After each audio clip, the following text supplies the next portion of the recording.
आज जिहालत है, जो बच्चियां गैरों के हाथ में चली जा रही। इन तमाम असातिज़ा की मौजूदगी में बस ये शेर पढ़कर मुख्तसर करना चाहता हूँ कि मिली थी जो सहाबा से वो ताबानी नहीं जाती। मिली थी जो सहाबा से वो ताबानी नहीं जाती। अरे नबी की राह पे चलते तो सुल्तानी नहीं जाती। एक आध आदमी धीरे से बोल दीजिए सुभान अल्लाह। हाँ, आप बोला करें सुभान अल्लाह तो लगता है कि आप जिंदा है। खामोश हो जाते हैं तो तबीयत चाहती है कि किसी को बोला कर नमाज जनाजा की नियत करवा दे। न आप हिलते हैं, न डोलते हैं, न बोलते हैं, तो क्या किया जाएगा? थोड़ा बोला करें। मिली थी जो सहाबा से वो ताबानी नहीं जाती। अरे नबी की राह पे चलते तो सुल्तानी नहीं जाती। अरे शबे मेराज के लम्हों को 1400 बरस गुजरे, अभी तक अक्ले इंसानी से हैरानी नहीं जाती। शबे मेराज के लम्हों को 1400 बरस गुजरे, अभी तक अक्ले इंसानी से हैरानी नहीं जाती।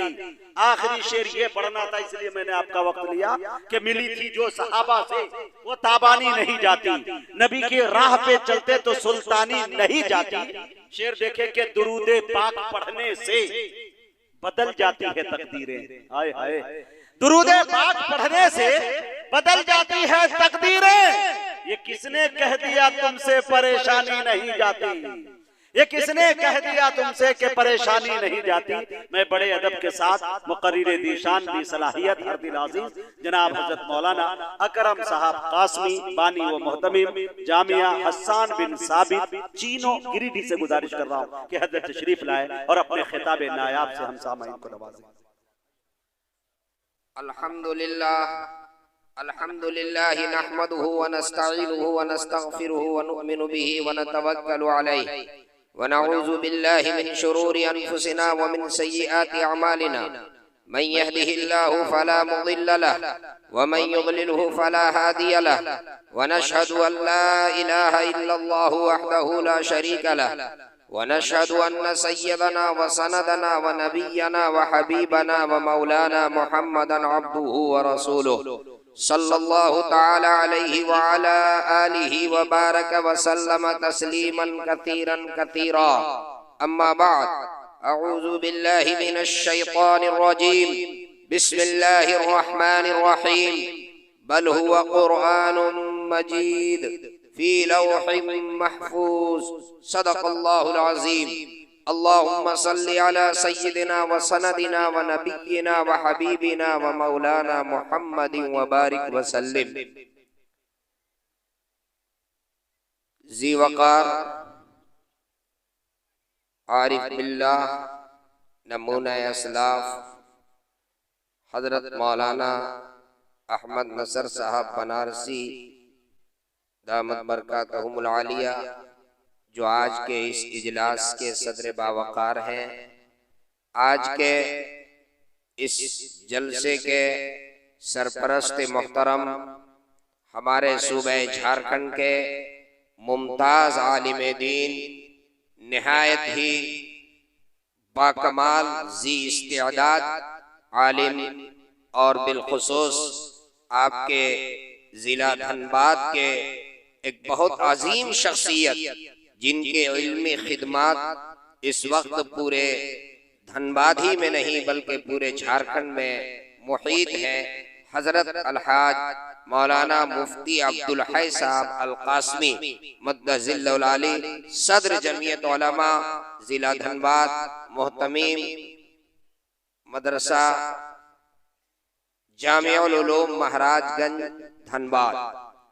आज के इस जलसे को खिताब करने के लिए तशरीफ लाए हुए हमारे सूबे उड़ीसा के इज्जत व आबरू, सूबे की इज्जत व आबरू, उलमाए देवबंद की जान शान आन बान, मसलके देवबंद के तर्जमान, मुनाजिरे इस्लाम हजरत मौलाना सैयद सिराजुस साजिदीन रहमतुल्लाहि अलैहि के फर्जंद अर्जुमंद उस्ताद हदीस हजरत मौलाना मुफ्ती नकीबुल अमीन साहब बरकी मद्दजिल्लहुल आली शेखुल हदीस हमारे स्टेज पे तशरीफ फरमा है।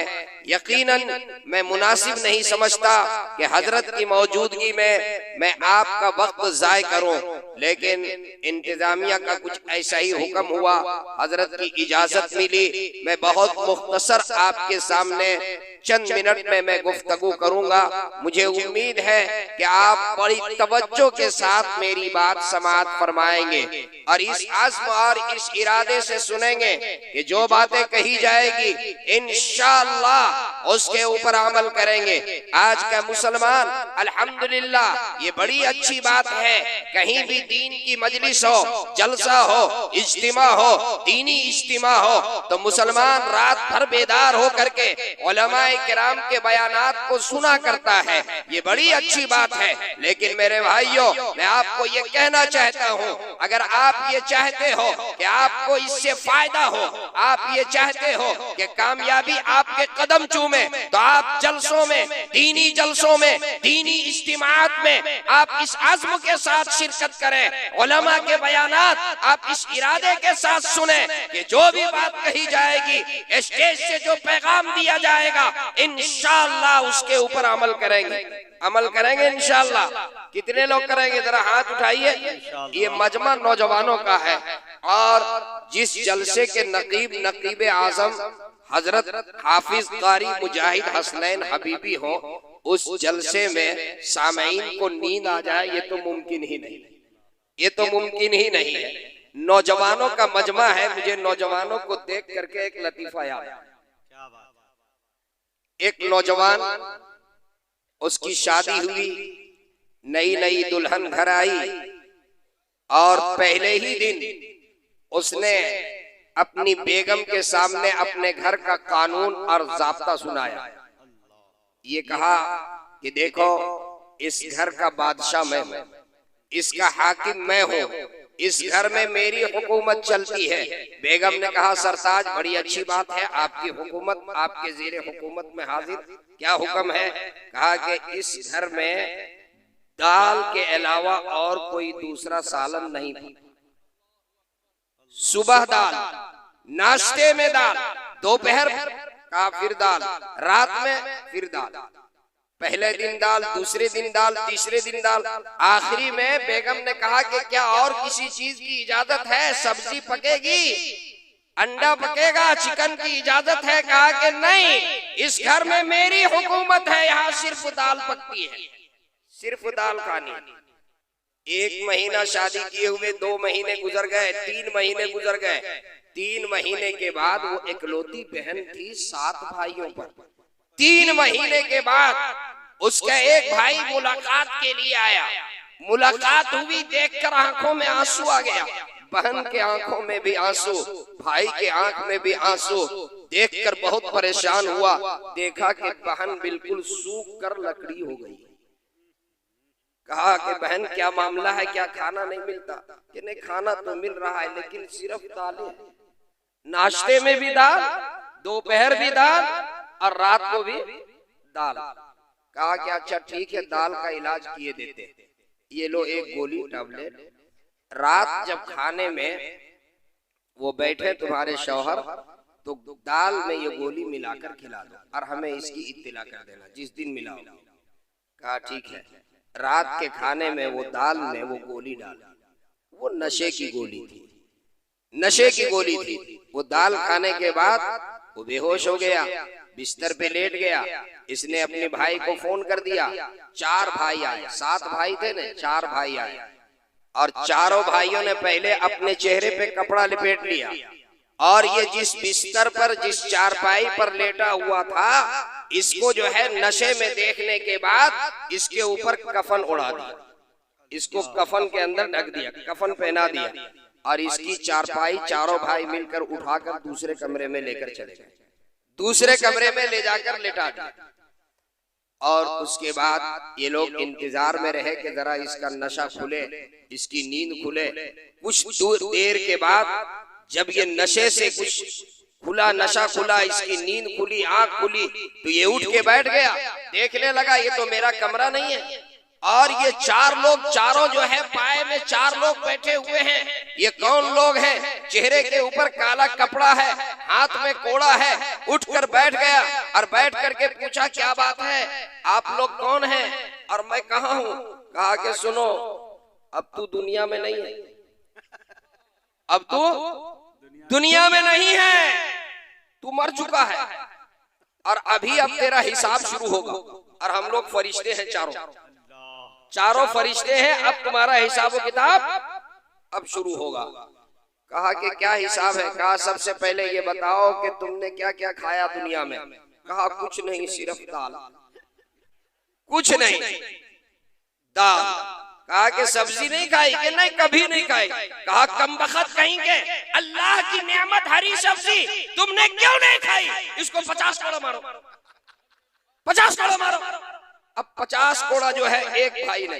उसके बाद पूछा कि ये बताओ कभी चिकन खाया? कि ना ना, चिकन भी कभी नहीं खाया। कहा 50 कोड़ा मारो। अब दूसरा भाई 50 कोड़ा। फिर पूछा कि बताओ कभी अंडा खाया? कहा कि नहीं, अंडा भी नहीं, दालें खाया। कहा फिर 50 कोड़ा मारो। कभी मटन खाया? कि नहीं। कहा फिर 50 कोड़ा मारो। अब एक दो कोड़े में तो आदमी यूं ही हो जाता है, 50-50 200 कोड़े लग गए।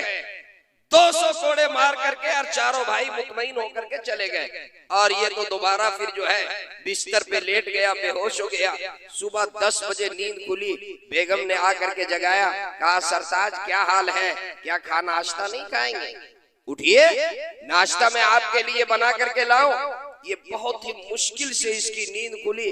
कहा कि हाँ हाँ जाओ नाश्ता बना करके लाओ। कहा मैं जल्दी से जा रही हूँ और आपके लिए उम्दा किस्म की दाल बना करके लाती हूँ। कहा सुनो सुनो सुनो सुनो सुनो, अरे दाल का अजाब बहुत सख्त है, दाल नहीं चिकन बना करके लाओ। दाल का अजाब बहुत सख्त है, आज रात अजाब मेरे ऊपर आया, दाल का अजाब बहुत सख्त है, इसलिए आप दाल नहीं पकेगी, अब दाल नहीं। मेरे नौजवान दोस्तों, आपसे मैं गुजारिश कर रहा हूँ, शादी के बाद कभी ऐसी गलत हुकूमत चलाने की कोशिश मत कीजिएगा। ऐसी गलत हुकूमत चलाने की कोशिश कभी मत कीजिए। ये मदरसा जामिया उम्मे हानी लिल बना के नाम से ये इदारा कायम है। और अभी आपके सामने हमारे सरपरस्त मोहतरम हजरत मौलाना मुफ्ती अब्दुल हई साहब अल कासमी मद्दसिल्लहुल आली ने मदरसे की कर्ज़ो गायत, मदरसे में पढ़ने वाली बच्चियां और मदरसा चलाने वाले जनाब हाफिज कारी समीउल्लाह साहब की मेहनत, उनकी जद्दोजहद पर इन्होंने मुख्तसर मगर बहुत जामे रोशनी डाली। मेरे दोस्तों, कुरान करीम में अल्लाह रब्बुल इज्जत ने एक बहुत खूबसूरत वाक़या नकल फरमाया है। अल्लाह तबारक व तआला ने कुरान करीम में हजरत याकूब अलैहिस्सलाम का एक वाक़या नकल फरमाया है। हजरत याकूब अलैहिस्सलाम जब आखिरी वक्त में थे, बिस्तरे मर्ग में थे, उनके तमाम बच्चे हजरत याकूब अलैहिस्सलाम के इर्द गिर्द बैठे हुए थे।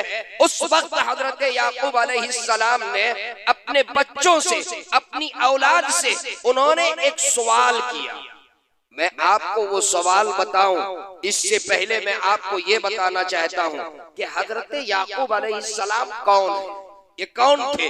हजरत याकूब अलैहिस्सलाम अल्लाह के पैगंबर, इनके वालिद हजरत इसहाक अलैहिस्सलाम अल्लाह के पैगंबर, इनके चचा हजरत इस्माइल अलैहिस्सलाम अल्लाह के पैगंबर, इनके दादा हजरत इब्राहिम अलैहिस्सलाम न सिर्फ अल्लाह के पैगंबर बल्कि उनके बाद आने वाले तमाम पैगंबरों के बाप, और इनके फर्जंद हजरत यूसुफ अलैहिस्सलाम अल्लाह के पैगंबर, बाप पैगंबर, चचा पैगंबर, दादा पैगंबर, बेटा पैगंबर। आप सोच सकते हैं वो तकवा के किस मकाम पर होंगे, जिस खानदान में पैगंबरी का सिलसिला, वो तकवा के किस आला मकाम पर फाइज होंगे।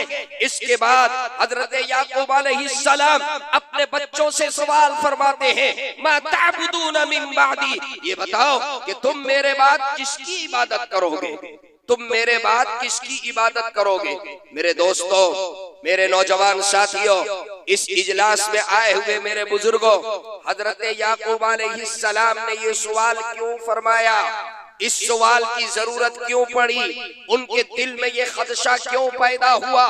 असल बात ये है, हजरत याकूब अलैहिस्सलाम जिस शहर में रहते थे वो मुल्क मिस्र,